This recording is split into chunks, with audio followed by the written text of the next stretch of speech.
Bueno, hola a todos. Después de haber estado dando tantas charlas en otras ciudades, ya tocaba compartir mi conocimiento aquí en mi tierra adoptiva. Además estoy encantadísima de poder ver tantas caras conocidas. El síndrome de intestino irritable, que normalmente presenta síntomas como dolor abdominal, sensación de hinchazón, exceso de flatulencia, hábitos intestinales alterados, exceso de flatulencia e incluso evacuación incompleta. A veces también puede dar náuseas. Pues bien, todos estos síntomas también están presentes en muchas enfermedades orgánicas, por lo que es muy fácil que se haga un diagnóstico incorrecto. Por eso he puesto aquí estos síntomas que deberían alertar si respondéis afirmativamente a algunas de estas preguntas. Esto podría hacer sospechar que lo que tenéis puede que se trate de algo más y deberéis consultarlo con vuestro médico. Cosas que deberían preocupar es que tengáis sangre en las heces, que os tengáis que levantar a mitad de la noche con urgencia para ir al baño, que hayáis cambiado el peso de manera voluntaria, que haya alguien en vuestra familia con enfermedad celíaca, cáncer de colon o enfermedad inflamatoria intestinal, si soléis vomitar o si tenéis varios episodios de fiebre. En este listado tenéis algunas enfermedades frecuentes que se suelen manifestar con síntomas que se pueden confundir con el síndrome de intestino irritable. Hay muchas más, pero como os haya hablado de la otra en otras charlas, hoy he hecho esta selección para hablar sobre esto. Un diagnóstico incorrecto conlleva a que no se trate la enfermedad que realmente se tiene, y esto aumentaría el riesgo de las posibles complicaciones que pudieran originar la enfermedad subyacente. Para minimizar este riesgo es importante que se realicen los test que excluyan otras enfermedades. Os voy a poner este ejemplo para que veáis la importancia que tiene de que se haga un buen diagnóstico diferencial. Se estima que alrededor del 30% de personas con enfermedad celíaca fueron previamente diagnosticados de síndrome de intestino irritable de forma errónea. Y retrasar el diagnóstico de celiaquía puede ser muy peligroso, ya que puede originar muchas otras enfermedades, como por ejemplo osteoporosis, anemia ferropénica, diabetes mellitus tipo 1, hipotiroidismo de Hashimoto e incluso linfoma de células T. En un metaanálisis que se realizó hace unos 3 años, se observó como la prevalencia de enfermedad celíaca en personas que se pensaba que lo que tenía era síndrome de intestino irritable fue unas 4 veces superior a lo que se esperaba. Por eso voy a comentar brevemente cómo se basa el diagnóstico diferencial de celiaquía y de otras enfermedades que se pueden confundir. Antes de hablar de la celiaquía, quiero comentaros de que también existe la alergia al trigo, que es la reacción inmediata de tipo alérgico que ocurre cuando una persona toma gluten y está mediada por los eosinófilos a nivel intestinal. Es bastante peligroso porque hasta podría llegar a ocasionar una anafilaxia. A diferencia de la celiaquía, no es necesario que haya una predisposición genética para que se desarrolle la alergia al trigo. Otro trastorno que se asocia al efecto de alimentos que contienen gluten es la sensibilidad al gluten o celíaca, aunque de esto voy a hablar más adelante. El método de cribado que tenemos para identificar personas que tienen alto riesgo de desarrollar celiaquía es la serología del gluten, que consiste en realizar una analítica de sangre para valorar algún anticuerpo, principalmente la antitetraglutaminasa trisular IgA, seguido del antiendomicio IgA, aunque en niños menores de 3 años es mejor que se valore los anticuerpos antipéptidos de aglutinado de gliadina IgA. Un resultado positivo de esta serología no implica que la persona sea celíaca, simplemente indica que es necesario hacer más pruebas. Y la prueba, el procedimiento de referencia que tenemos para diagnosticar o descartar la celiaquía con seguridad es la biopsia del intestino delgado. De hecho, la gastroscopia es importante que se acompañe de la biopsia duodenal, porque hay casos en los que hay pacientes que no tienen atrofia intestinal, sin embargo sí que tienen una infiltración linfocítica de más del 25%. Pero es que además, los casos en los que la serología no haya dado negativa y aún así el paciente tenga muchos síntomas de celiaquía y se haya visto que tiene predisposición genética a tener celiaquía, en estos casos también se deberá hacer una biopsia del intestino delgado para poder excluir con seguridad que no se trata de una celiaquía. Aspectos importantes que tenemos que considerar a la hora de hacer el diagnóstico diferencial de celiaquía es que la ingesta de gluten debe ser adecuada, porque es que si no podemos tener un falso negativo en la prueba de los anticuerpos o incluso en la biopsia. También se debe tener en cuenta que hay un 2-3% de personas con celiaquía que tienen déficit de inmunoglobulina A, por lo que es importante que se valore si los valores de IgA son normales, porque si no el resultado de la serología no sería representativo. Con la prueba de la genética podemos identificar personas que tienen una predisposición genética a desarrollar enfermedad celíaca, o si por el contrario esa persona no tiene genes que sean compatibles con la celiaquía. Esta prueba es bastante sencilla porque se puede realizar simplemente con un análisis de sangre, o incluso se podría hacer analizando las células de la mucosa bucal. A diferencia de las otras pruebas, para realizar estas pruebas no es necesario que la persona esté tomando gluten. Entonces, si alguno de vosotros sospecháis que tenéis celiaquía, pero ya lleváis mucho tiempo sin tomar gluten porque veíais que os sentaba mal, si no queréis reintroducir gluten para hacer las otras pruebas, lo que podéis hacer primero es la prueba de la genética, y si veis que sí que tenéis los genes compatibles con la celiaquía, entonces ya sí que deberéis considerar reintroducir gluten para hacer las otras pruebas. ¿Qué pasa? Que un resultado positivo de la genética no implica que seáis celíacos, porque hay un 30% de personas de la población general que tiene esta predisposición genética, y sin embargo solo un 1% de las personas va a desarrollar celiaquía. Por tanto, esta prueba es tan solo útil para descartar que se tenga celiaquía.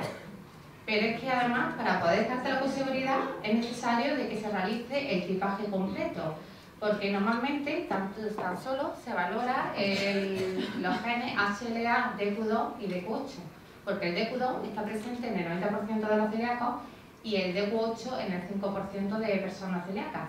Pero ¿qué pasa con el resto del 5% de la población que tiene genes distintos a estos? Pues si no se mirara, nos alegaríamos de que hubiera bastantes personas sin diagnosticar.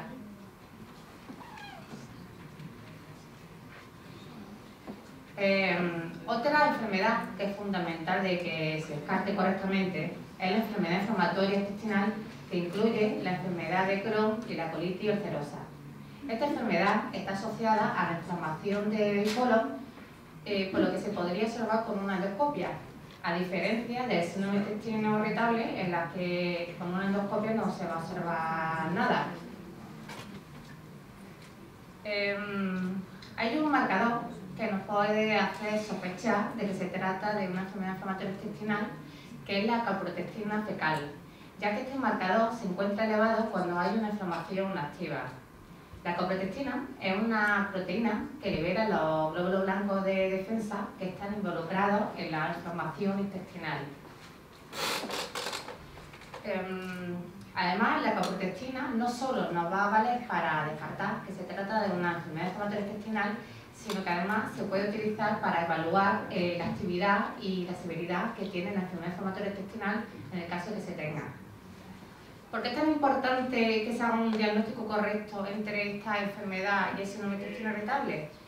Porque si a una persona la diagnostican erróneamente de síndrome de intestino irritable, podría ser sobretratada, por ejemplo, con inmunosupresores. Y sin embargo, si una persona que realmente tiene enfermedad inflamatoria intestinal es diagnosticada de síndrome de intestino irritable, entonces podría no tratarse adecuadamente y tan solo quizás se le recomendaría terapias que valen para aliviar síntomas funcionales, como por ejemplo podría ser la dieta. Por otra parte, también es importante que el médico sepa reconocer a los pacientes que, aunque esté claro que lo que tiene una enfermedad inflamatoria intestinal, también presentan síntomas de síndrome de intestino irritable, para que también trate estos síntomas. síntomas que nos podrían alertar que realmente se trata de una enfermedad inflamatoria intestinal es que haya sangre presente en la heces, que haya anemia, que se haya perdido peso de manera voluntaria y que haya varios episodios de fiebre. Estos síntomas son característicos de la enfermedad inflamatoria intestinal, sin embargo, no están presentes en el seno del intestino irritable. Y si lo estuvieran, eso sería bastante sospechoso, por lo que debería consultarlo con un gastroenterólogo. Que, por cierto, esta derivación y evaluación por el especialista debería realizarse antes de que se comience el tratamiento nutricional, para que así los cambios alimenticios no enmascaren los síntomas que se tienen y se pueda hacer un diagnóstico más preciso.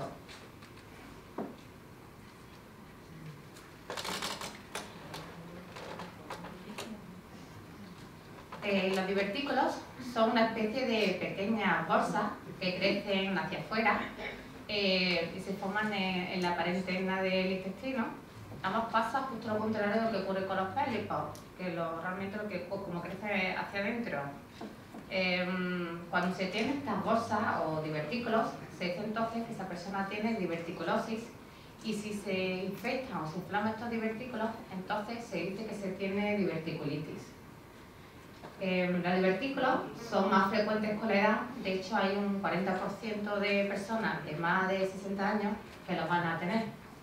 Y la causa, que se cree que lo suele originar, es el sedentarismo y también la falta de ingesta de fibra en la dieta. Por esta razón, luego, cuando hable de la dieta formal, voy a dar varios consejos para asegurarme de que toméis suficiente fibra para evitar complicaciones como esta. El síntoma más frecuente es el dolor abdominal, normalmente en el lado izquierdo, aunque también puede producir otros síntomas como es el sangrado, náuseas, vómitos, fiebre, incluso escalofríos, cólicos y estreñimiento. En casos más graves, también podría llegar a producir desgarros, sangrado y obstrucciones. Vuestro médico os puede realizar un examen físico y pruebas de imágenes, como por ejemplo la tomografía computarizada, para poder detectar esta enfermedad. Con una colonoscopia o biopsia del colon se puede examinar el intestino grueso y detectar enfermedades como el colon, la enfermedad inflamatoria intestinal o la diverticulosis. Los trastornos del suelo pélvico también pueden estar detrás de vuestra sintomatología y os podría realizar una manometría no rectal para detectar si tenéis alguna disfunción del suelo pélvico. La endometriosis también está muchas veces detrás de la sintomatología de síndrome intestino irritable y os podría realizar una laparoscopia, que es un procedimiento quirúrgico y es la única manera de estar completamente seguro que se trata de endometriosis. Como veis, se han realizado muchos estudios que asocian la endometriosis con los síntomas de síndrome intestino irritable, por lo que si una mujer presenta también los síntomas típicos de endometriosis, como por ejemplo podría ser una regla muy dolorosa, entonces es importante que se realice una laparoscopia para estar seguro que lo que tiene realmente es un intestino irritable y no se trata de una endometriosis. Las hormonas tiroideas producen alteraciones de la motilidad intestinal y además también producen un aumento de las secreciones intestinales. De hecho, el hipertiroidismo se asocia más bien a diarrea, mientras que el hipotiroidismo lo que se asocia es al estreñimiento. La diarrea crónica, que se define como aquella que dura más de 4 semanas, puede estar originada por muchas causas y es muy importante que se conozca la verdadera causa que lo está produciendo, ya que los tratamientos van a ser muy diferentes. En los países occidentales, la mitad de las causas de diarrea crónica se debe a que el paciente no reabsorbe adecuadamente los ácidos biliares que segrega el hígado para ayudar con la digestión de la grasa. Por lo tanto, va a llegar demasiada cantidad de ácidos biliares al intestino grueso y esto desencadena la diarrea. Tenemos como una circulación enteropática que hace que se reabsorba la mayoría de ácidos biliares y normalmente solo debería llegar a aproximadamente un 5%. Pues bien, hay personas que tienen alterada esta circulación enteropática y al final tienen esta mala absorción de ácidos biliares. En España la prevalencia es de un 3 a un 5% de la población, pero lamentablemente esta enfermedad es infradiagnosticada y por tanto también infratratada, por lo que a menudo, muchas veces, estos pacientes son diagnosticados como síndrome de intestino irritable. Esta malabsorción se puede tratar con quelantes de ácidos biliares, como por ejemplo la colesteramina, que hace que los ácidos biliares no provoquen una secreción en el intestino delgado. De esta manera las heces se vuelven más sólidas y menos frecuentes, y también ayudaría a controlar la urgencia por ir al baño y... ¿Qué es lo que pasa? Que realmente los pacientes suelen tener muy poca adherencia a este tratamiento debido a los efectos secundarios que produce, que normalmente son gastrointestinales, como molestia digestiva, dolor abdominal y meteorismo. Si estoy preguntando lo que es el meteorismo, es una manera elegante de llamar a los peos.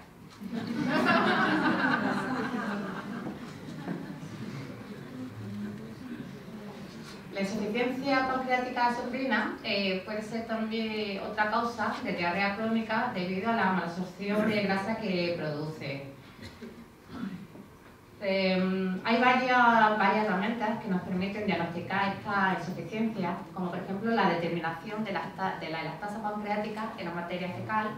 Otro test sería el test de Van de Kalmer, que nos permite hacer una cuantificación de la grasa en las heces, o se pueden medir parámetros nutricionales, tanto bioquímicos como antropométricos. En el caso de que se tenga pancreatitis crónica e insuficiencia pancreática exocrina, entonces se debería tratar con cápsulas que contengan de 20 a 25.000 unidades internacionales de lipasa. Lo que normalmente se debería tomar son 2 de estas cápsulas en las comidas principales, como el almuerzo y la cena, y una cápsula en las ingestas menores, como el desayuno, media mañana y merienda. El síndrome de intestino irritable es más frecuente en las mujeres que en los hombres. De hecho, suele parecerlo 3 mujeres por cada 2 hombres y suele ser diagnosticado antes de los 50 años. No se conoce la causa que lo produce exactamente, pero se cree que podría ser multifactorial. Y aquí tenéis varias condiciones que podrían facilitar el que se tuviera ese intestino irritable, como por ejemplo que se tenga una alteración de la motilidad gastrointestinal, que haya un aumento de la sensibilidad visceral, que el cerebro tenga dañada la percepción o el procesamiento de la información, que exista una activación del sistema inmunitario o una inflamación de bajo grado, y como ha comentado Blas, que hay una alteración de la microbiota intestinal, que es lo que se conoce como disbiosis. Un tránsito intestinal acelerado o lentecido podría contribuir a que predominen síntomas como la diarrea o el estreñimiento. De hecho, un promedio de un 30% de pacientes que tienen síndrome de intestino irritable de predominio o estreñimiento va a tener un tránsito colónico lentecido, mientras que un porcentaje similar de pacientes con predominio de diarrea lo que van a tener es un tránsito colónico acelerado. Estos cambios en la motilidad pueden deberse a una alteración de la secreción de enterocitos, que son las células del intestino, o que haya una disfunción neuromuscular, como por ejemplo que haya una disfunción del recto, ya que esto podría contribuir a que predomine el estreñimiento. El eje intestino-cerebro es el circuito complejo reflejo que permite la comunicación entre el cerebro y el intestino. Factores psicológicos como el estrés o la ansiedad podrían producir trastornos de la motilidad gastrointestinal, podría afectar el umbral del dolor, incluso podría dañar las funciones secretoras y de barrera de la mucosa gastrointestinal. Antes se pensaba que los síntomas psicológicos podrían afectar los síntomas gastrointestinales en una única dirección, del cerebro al intestino. Pero hoy en día ya se cree que esta relación es más bien bidireccional, de modo que hay pacientes con síndrome de intestino irritable que desarrollan factores psicológicos al tener el intestino capacidad de afectar el cerebro. Si queréis tener más información sobre cómo el intestino puede producir síntomas psicológicos, aquí tenéis bastante bibliografía interesante.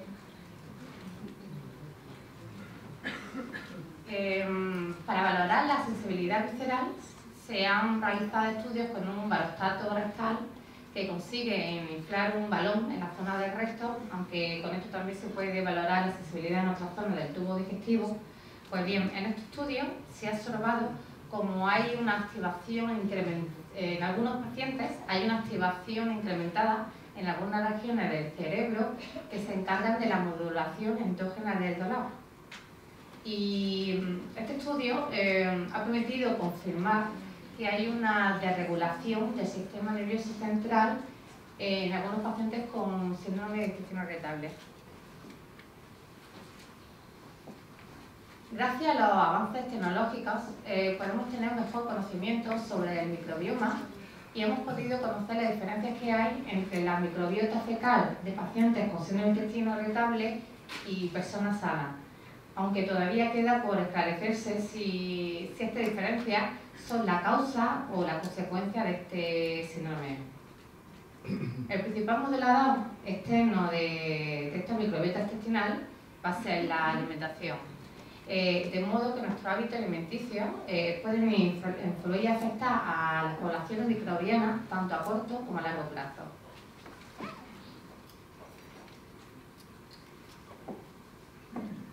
Gracias a la comprensión que tenemos ahora sobre la microbiota intestinal, se han propuesto causas adicionales de síndrome de intestino irritable, algunas de ellas relacionadas con las interacciones que puede haber entre los microorganismos y su hospedador, como por ejemplo que puedan originar respuestas metabólicas e inmunitarias. Y estas a su vez pueden ser influenciadas por la alimentación. Después de haber sufrido un episodio de gastroenteritis, se tiene más riesgo de que se aumente la permeabilidad intestinal y de que haya una activación del sistema inmunitario. De hecho, hay evidencia científica que sugiere que en caso de síndrome de intestino infeccioso, síndrome de intestino irritable postinfeccioso, el hecho de que haya una permeabilidad anormalmente elevada, esto sugiere que este podría ser uno de los mecanismos involucrados en la patogénesis de esta enfermedad.